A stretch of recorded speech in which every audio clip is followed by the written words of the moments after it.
உங்க பேர் சொல்லுங்க ஐயா. என் பேரு ராஜா திருவேங்கடம். உங்க நட்சத்திரம் என்னன்னு சொல்லுங்களேன். உத்திரட்டாதி நட்சத்திரம். உத்திரட்டாதி.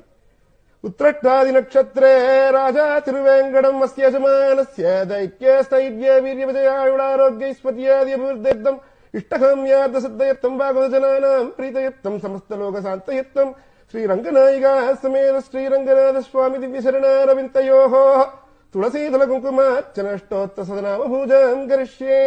ஹரி ஓம்.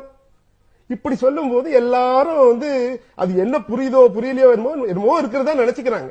ஆனால் தமிழ் அர்ச்சனையை ஆண்டாளே செய்து வைக்கிறாள். இப்ப ராஜா திருவேங்கடத்துக்கு ஆண்டாள் செய்து வச்ச அர்ச்சனையை பார்ப்போமே.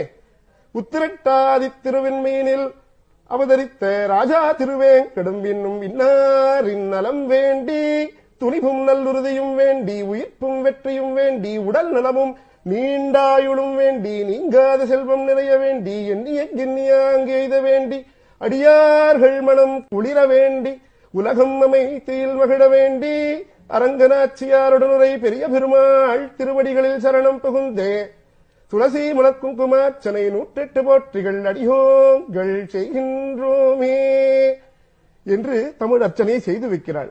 ஓம் ஆதபத்ராய நமகா என்று சொல்லும் போது ஸ்டாப் என்று நிறுத்தி தமிழ் அன்று உலகமளந்தாய் ஐ போற்றி சென்றங்கு தென்னி அங்கு செற்றாய் திரள் போற்றி போன்ற சகடம் உதைத்தாய் புகழ்